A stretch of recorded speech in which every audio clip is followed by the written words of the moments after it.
우리 다 찾으셨으면 우리 한 목소리로 봉독하겠습니다. 시작.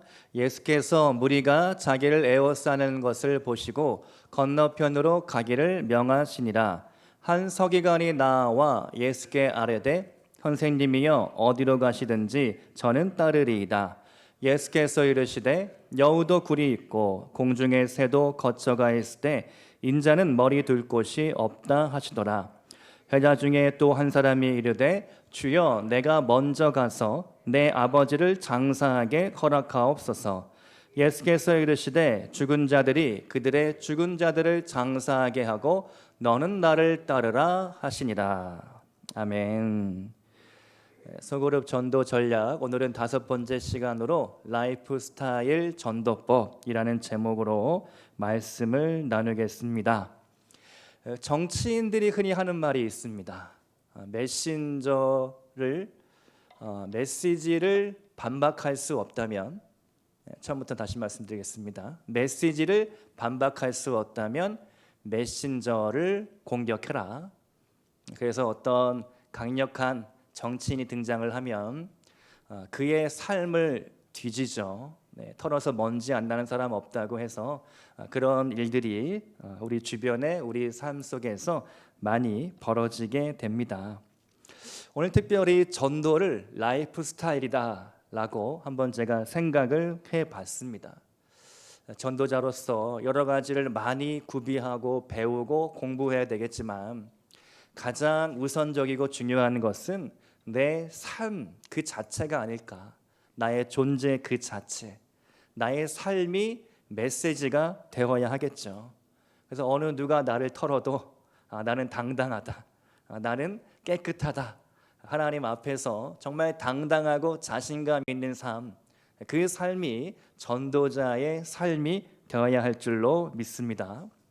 오늘 마태복음 8장에 나오는 제자 서기관과의 대화를 통하여 우리가 전도자의 삶이 어떠해야 하는지 함께 살펴보겠습니다. 본문을 들어보면 예수님께서 가시는 곳마다 놀라운 치유와 기적의 역사가 나타났습니다. 마태복음 8장 1절 이하를 보면 그 행하신 기적들을 상세하게 소개합니다. 나병 환자를 고쳐주셨고 중풍병에 걸려있던 백부장의 하인도 고쳐주셨습니다. 16절 말씀을 보면 저물매 사람들이 귀신 들린 자를 많이 데리고 예수께 오거늘 예수께서 말씀으로 귀신을 쫓아내시고 병든 자들을 다 고치시니, 이처럼 예수님이 가는 곳마다 치유와 기적의 역사가 나타났습니다. 그래서 예수님 주변에 항상 많은 군중들이 구름대와 같이 운집하게 된 것이죠. 18절 말씀을 보면 무리들이 예수님을 에워 쌓았다라고 표현합니다. 예수님이 이 무리들을 피해서 갈릴리 바다 저편으로 가시려 했습니다. 바로 그 순간에 오늘 본문 말씀이 시작이 되는데 한 서기관이 예수님께 나와 이렇게 말하죠. 선생님께서 어디로 가시든지 저는 선생님을 따르겠습니다. 쉽게 말씀드려서 내가 당신의 제자, 문화생이 되고 싶습니다 라는 이야기이죠. 여기서 우리가 두 가지를 한번 생각해 봐야 합니다. 첫 번째는 제자가 되겠다고 말하는 이 사람 서기관은 대체 누구인가? 그리고 그 서기관은 왜 제자가 되려 했는가라는 것이죠. 서기관은 본래 왕을 보좌하는 고위직 공무원이었습니다. 근데 훗날 구약 성경을 살펴보면 이 서기관이 종교 지도자가 됩니다.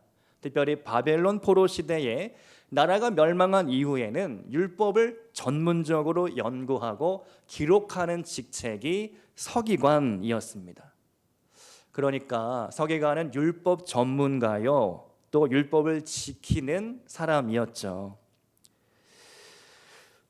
그런데 이 서기관은 율법을 연구하며 어떤 것이 옳은지 옳지 않은지 판단하는 재판관 역할을 했고 또 후학을 양성하는 그런 스승의 역할도 감당을 했습니다. 요즘으로 표현하면 신학교 교수, 성경학자, 박사 학위를 받은 그런 사람들을 뜻합니다. 그들은 백성으로부터 랍비, 스승님이라는 호칭도 받았습니다. 매우 존경받는 위치였습니다. 마태복음 23장의 말씀을 참고해 보면 당시의 서기관들이 어떤 대접을 받았는가 나오는데요. 잔치의 윗자리와 회당의 높은 자리와 시장에서 문안받는 것, 사람에게 랍비라 칭함받는 것, 이런 것들이 서기관들 그들의 그런 사회 생활이었습니다. 어디로 가든지 이 사람은 존경받고 인사를 받는 소위 식사 자리에서도 VIP 취급을 받는 그런 존귀한 사람이었습니다. 근데 이 율법학자, 이 서기관이 지금 다른 사람의 제자가 되겠다. 그것도 새파랗게 젊은 예수님, 30대 초중반으로 추정되는 그 예수님께 고개를 숙이며 들어가려고 하고 있는 것이죠. 서기관이 뭐가 부족해서 예수님께 제자가 되고 싶다라고 했을까? 아마도 추정해 보건대 이 사람은 율법은 잘 알았지만, 그러니까 학문적으로 지적으로는 탁월한 능력이 있었지만 어떤 영적인 파워, 이게 없었던 겁니다. 예수님은 랍비로서 가르치시고 또 심지어 능력이 나타나는 거죠. 치유의 능력, 나병 환자가 낫고 막 못 걷는 사람들이 걸어 다니고 막 소경이 눈을 뜨니까 이 랍비, 이 서기관의 입장에 봤을 때는 나도 그 능력을 받고 싶다. 어떻게 하면 그 능력을 내가 배울 수 있을까? 이 능력을 취하고자 아마도 예수님께 고개를 숙이고 지금 들어가고 있는 것이죠. 그렇다면 이 서기관의 마음속에는 어떤 의도가 있었을까? 어쩌면 내가 더 높은 자가 되고 싶어서, 더 높은 명성과 인기를 얻고 싶어서 예수님으로부터 그런 어떤 영적인 파워, 어떤 은사, 그것을 얻고 싶지 않았을까? 자, 그런데 예수님께서 이 서기관에게 대답을 하십니다. 단 한 줄로 말씀하시죠. 말씀을 보면 여우도 굴이 있고 공중의 새도 거처가 있으되 인자는 머리 둘 곳이 없느니라. 이 말씀을 좀 더 이해하기 쉽게 풀어드리면, 너가 내 제자가 된다 한들 세상에서 얻을 수 있는 것은 하나도 없을 것이다. 너가 더 많은 인기와 사람들의 관심받는 존경, 명예를 얻고자 나를 따라온다면 그것은 물거품 같이 아무것도 아닌 게 될 것이다. 오히려 나를 따라올 때 그것들을 내려놓고 포기해야 할 것이다. 이 지점에서 전도자의 삶이 어떠해야 하는가 한번 생각해 보게 되죠. 전도자는 노마드 라이프 스타일을 가져야 합니다. 노마드, 유목민이라는 뜻입니다. 거창하게 표현해 봤는데요. 유목민의 라이프 스타일, 어디로 부르시든지 내가 순종할 준비를 해야 되는 거죠. 과거에 이 사역자들의 세계에서 금지곡이 있었습니다. 찬송가 323장인데 뭔지 혹시 아시는 분? 부름받아 나서니 몸. 신학교 때는 그렇게 채플 예배마다 부름받아 나서니 몸 어디든지 가오리다. 아골골짝 빈들에도 내가 십자가를 들고 존귀 영광 멸시천대 내가 다 받겠습니다. 1절, 2절, 3절을 아주 거창하고 당당하게 불렀던 신학생들, 정작 사역지를 고를 때 큰 교회에 가려고 하죠. 그것이 현실입니다. 저도 경험했었고, 이 시대의 많은 사역자들 사실은 더 규모 있고 안정된 또 그런 복지와 여러 가지 혜택이 있는 보장이 많이 되는 그런 사역지를 사실 골라서 가게 됩니다. 사실 저의 이야기이기도 한데요. 뭐 저는 원한 건 아니지만 신학교를 졸업할 때 그 교회에서 사역을 하고 있었는데, 파트타임으로 사역을 하고 있었는데 담임 목사님이 찾아갔죠. 제가 이제 내년도에 신학교를 졸업하게 생겼는데 저를 풀타임으로 고용해 주시겠습니까? 쉽게 말씀드려서 제가 파트타임인데 신학교를 졸업하면 아이도 있고 하니까 제가 풀타임으로 사역을 해야 되겠습니다. 이 교회에서 가능할까요? 뭐 이렇게 조금 돌려서 얘기를 잘 했습니다. 근데 이제 어렵다, 안 되겠다, 우리 소위 티오가 없다, 전문 용어로 자리가 없다. 그래서 다른 교회를 갈 수밖에 없었죠. 근데 그 다음 교회가 좀 규모 있는 교회였습니다. 참 그때 그 제 친구들이 저는 변한 게 아무것도 없습니다. 저는 똑같은 옷을 입고 똑같은 행동을 하고 똑같은 말을 하는 저 김기철 전도사, 저의 인간은 변화된 게 하나도 없는데, 제가 큰 교회 가니까 주변 사람들이, 동기들이 야, 그 서울의 큰 교회 갔더니 뭐 빛이 난다는 둥, 야, 뭐 너 인생 이제 풀렸다는 둥, 그런 이야기들을 합니다. 처음에는 이게 무슨 말인가, 뭐 나 일개 전도사일 뿐인데. 근데 사실 인간의 마음이 간사한 게요, 그런 큰 교회에 뭐 1년, 2년, 3년 있다 보니까 와, 내가 여기서 더 있어야겠다. 결코 여길 떠나면 안 되겠다. 내가 여기서 더 많은 것들을 배워서 더 좋은 사역지에 가야 되겠구나. 이런 어떤 생각들이 은연중에 막 밀려오는 것입니다. 오늘 이 서기관의 심리가 바로 저의 마음이었던 것이죠. 예수님을 따라다니는데 그 목적이 불순한 데 있었습니다. 근데 오늘 여러분의 마음은 혹시 어떠십니까? 예수님을 믿는 목적, 신앙생활을 하는 그 이유가 내가 어떤 잘되고 복을 받고 더 많은 부귀와 안정된 삶을 그 한 가지만을 원하고 있다면 그것은 잘못된 생각이라는 것이죠. 정말 예수님을 따라가는 사람들, 그 사람들에게 사실 예수님은 아무것도 보장해 주실 수가 없습니다. 여우도 굴이 있고 공중의 새도 거처가 있지만 예수님의 제자가 되기로 선택한 순간 때로 우리는 그 모든 권리들을 내려놓을 각오를 해야 한다는 것이죠. 부름받아 나서니 몸 어디든지 가오리다. 멸시천대 십자가는 내가 지고 가오리다. 그것이 전도자의 부르심이며 각오가 되어야 한다는 이야기입니다. 사실 여러분에게 큰 의미가 없을 수 있습니다. 여러분이 선교사도 아니고 사역자도 아니기 때문에. 그러나 예수님의 부르심은 모든 성도들에게 동일한 것이죠. 우리가 어디에 있든지 어떤 상황 가운데 있든지 우리 마음의 중심에 유목민의 삶, 내가 어디로 부르시든지 내가 있는 그곳에서 전도자의 삶을 살아가야 하겠다. 그 결단이, 그 헌신이 여러분의 인생 가운데에도 동일하게 있기를 축복드립니다. 자, 이제 또 다른 인물이 등장을 해요. 두 번째로 나오는 인물, 그는 제자 지망생입니다. 예수님께서 그에게 말씀하시죠. 너는 나를 따르라. 오늘 본문에는 예수님의 말씀이 생략되어 있지만 누가복음 9장 병행 본문이라고 하는데요, 똑같은 이야기가 등장하는 누가복음 9장을 참고해 보면 예수님께서 먼저 그에게 너는 나를 따르라 콜링을 합니다.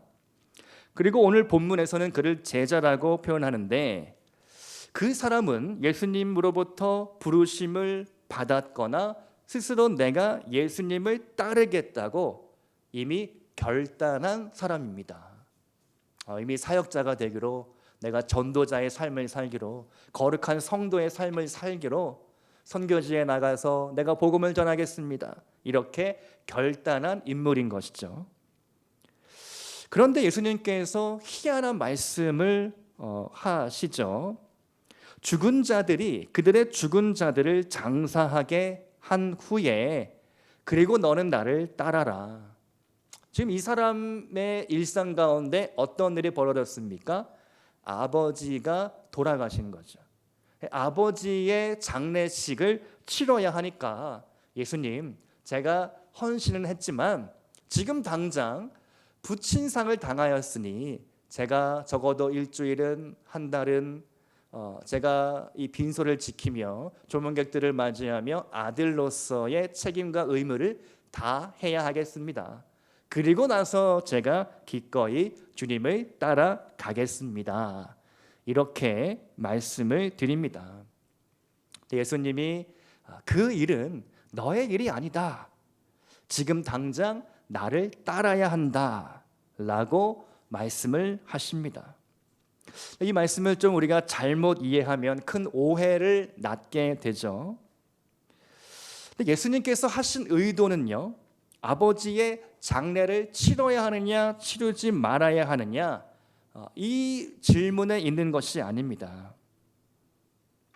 어떤 것이 더 중요한 것이냐, 이것이 중요한 것이죠. 앞서 서기관에게는 예수님의 제자가 된다는 건 세상의 부귀영화를 포기하는 삶이다. 지금 제자의 삶 가운데에서는 아버지의 장례를 먼저 치를 것이냐 아니냐, 예수님의 제자로서 예수님의 따르는 이 길을 계속 가야 할 것이냐, 예수님은 주님을 따르는 일이 먼저이다. 먼저 해야 할 것과 나중에 해야 할 것을 정해 주신 것이죠. 주님이 먼저다. 그리고 하나님을 따라가야 한다라는 것입니다. 우리는 종종 중요한 것과 시급한 것 잘 구별하지 못할 때가 있습니다. 다급한 일이 일어나면 시급하게 처리할 일이 있으면 그게 중요한 것으로 착각을 합니다. 많은 경우에 시급한 것과 중요한 일이 일치하지 않습니다. 시급한 일보다 더 중요한 일이 있다는 것이죠. 우리가 신앙생활을 할 때, 교회를 섬길 때 다급하게 처리할 문제가 있고 또 중요하게 처리해야 할 문제가 있습니다. 그래서 이 둘을 좀 혼돈하면은 안 되겠죠. 오늘 본문에 나오는 제자에게 아버지의 장례를 치르는 일은 시급한 문제였습니다. 그런데 그 시급한 일 때문에 더 중요한 일, 즉 예수님을 따르는 일을 포기하면 안 된다. 이것이 예수님의 가르침인 것이죠. 그래서 아마 그 결말에 대해서 본문은 소개하고 있지 않지만 너는 아버지의 장례를 다른 친척에게 맡기고 지금 나를 따라와야 한다라고 말씀하신 것입니다. 이 말씀을 우리가 어떻게 이해해야 할까? 우리는 아직도 내 삶에 시급한 것을 먼저 하려고 하죠. 근데 예수님께서 말씀하시기를 시급한 그런 현실적인 문제에 집착하기보다 더 중요한 일, 하나님을 예배하는 일, 하나님께 기도하는 일, 말씀 읽는 일을 멈추지 말아야 한다. 그것으로 너가 일용할 양식을 먹고 너의 영혼이 살아나고 하나님과의 친밀한 교제 가운데 들어가야 한다 라고 오늘 우리에게 말씀하시는 것이죠. 때로 내 사정이 긴급하니까, 내 생활이 우선이니까 우리는 예배의 자리와 기도의 자리, 말씀의 자리를 떠날 때가 있더라라는 것이죠.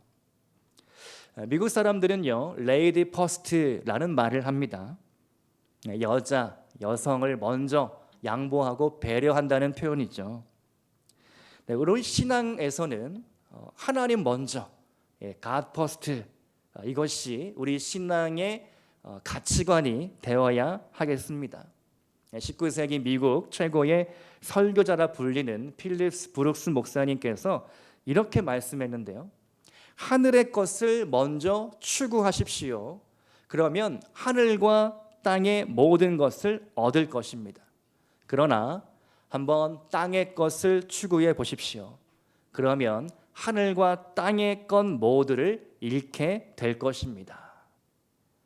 맞는 말이죠. 우리가 땅에 살아가지만 하늘의 것을 먼저 추구할 때 하나님이 하늘과 땅의 모든 권세를 나에게 주시는 줄로 믿습니다.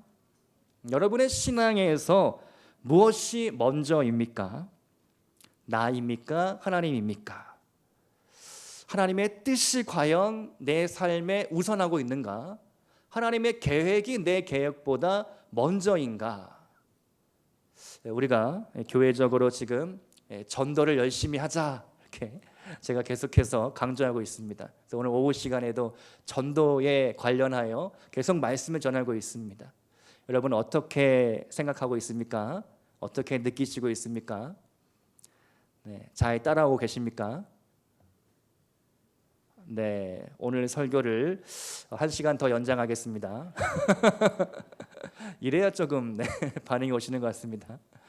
네, 오전에 말씀드린 것처럼 담임 목사인 저 혼자 전도하고 막 다 할 수가 없는 거죠. 교회 학교도 하고 제가 중고등부도 하고 청년부도 하고 구역 뭐 다 돌보고 다 할 수가 없습니다. 여러분이 저와 함께 도와주셔야 합니다. 저를 도와주시는 게 아니라 하나님의 사역을 우리가 함께 감당을 하는 것이죠. 잠들어 있는 영혼들을 흔들어 깨우고 지쳐 있는 영혼들 일으켜 세워주고 기도가 필요한 사람들에게 찾아가서 신방도 해주고 작은 선물도 보내주고 전화 한 통, 카톡 한 마디 보내주면서 우리가 함께 합시다. 공동체가 하나로 연합이 이렇게 되어져 갈 때 우리의 부르심, 교회의 사명 결국은 숫자 4개로 영 하나 구 하나 뭡니까? 영혼 구원. 네, 우리 교회 특성에 좀 반응이 느린 것 같습니다. 어떻게 하면 이 반응을 더 잘 이끌어낼 수 있을까 연구하겠습니다. 영혼 구원, 영 하나 구 하나 교회의 정말 본질이죠. 본질 중에 본질입니다. 교회는 영혼을 구원하기 위해 존재합니다. 여러분은 이미 구원받았지만 구원받은 백성으로서 살아가야 할 사명이 있고 또 우리가 계속해서 영혼들을 구원해야 할 사명이 우리 앞에 있습니다. 왜 영혼 구원해야 합니까? 하나님이 기뻐하시는 일이기 때문에, 내가 사랑의 빚을 졌기 때문에, 내가 구원받은 것으로 나는 안전하다, 나는 행복하다, 나는 천국 간다, 여기서 끝낸다면 우리의 인생, 우리의 신앙 너무나 의미가 없는 것이죠. 하나님 앞에 우리가 그 복음의 열매들을 올려드릴 때 추수감사 주일날 새 영혼들이 와서 회신자들이 함께 예배드리고 또 함께 바자회를 참여하고 식사를 같이 나눌 때 물론 담임 목사인 제가 기쁘겠지만 하나님이 얼마나 기뻐하실까. 천국에서 잃어버린 양 한 마리, 잃어버린 영혼 한 명이 돌아올 때 잔치가 벌어진다라고 표현합니다. 하나님이 춤을 추시는 거죠. 그 죄인 한 명이 회개할 때 아버지의 마음은 정말로 기뻐서 막 감격이 겨워서 춤을 추시는 겁니다. 여러분 언제 춤을 춰보셨습니까? 20대 때? 네, 영혼이 돌아올 때, 추수감사 주일 때 새 영혼이 오면은 제가 한번 춤을 춰볼까요? 네, 저를 춤추게 하시려면 전도하시기 바랍니다.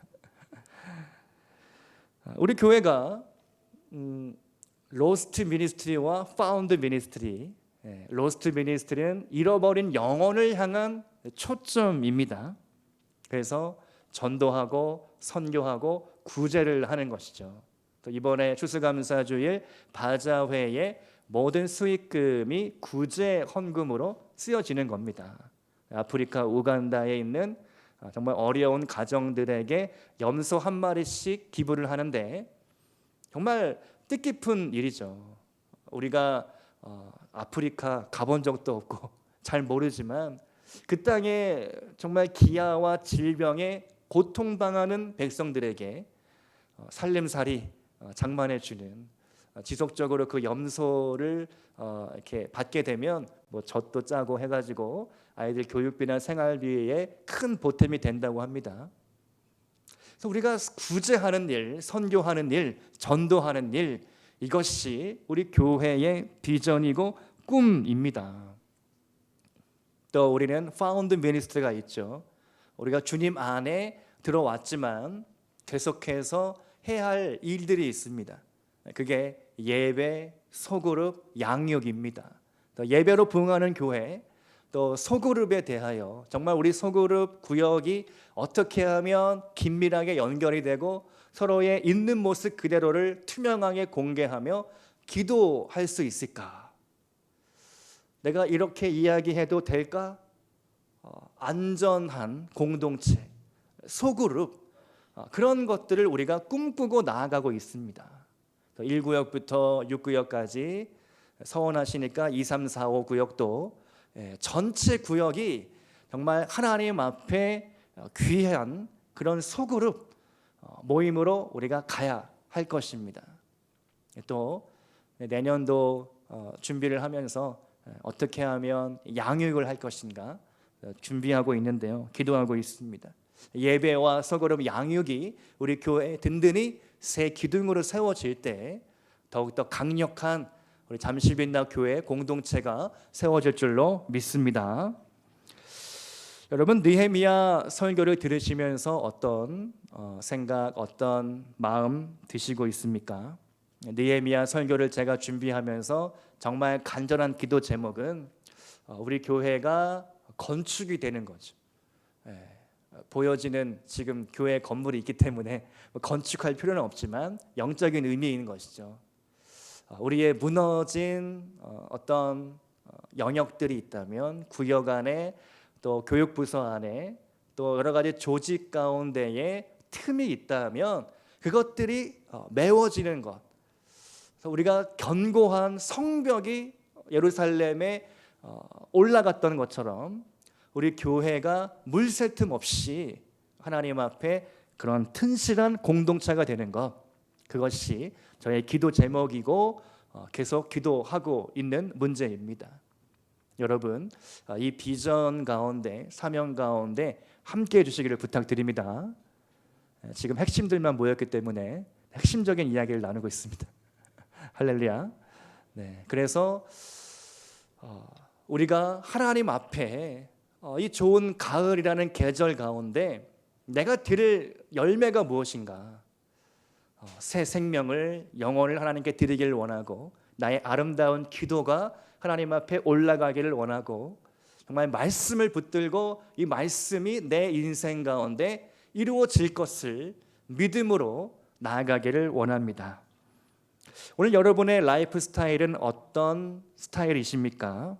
네, 옷을 잘 입는 스타일도 중요하겠지만 여러분의 존재, 여러분의 말, 행동 하나하나가 하나님이 찾으시는 그런 전도자의 삶이 될 수 있기를 소망합니다. 노마드 라이프 스타일, 어디든 가든 하나님이 어디로 나를 이끄시든지 내가 순종하겠습니다. 또 가장 내 삶의 우선순위가 오직 하나님 그 한 분이 되게 하여 주시옵소서. 이러한 태도로 우리가 전도의 삶을 살아갈 수 있기를 주님의 이름으로 축원드립니다. 함께 기도하시겠습니다.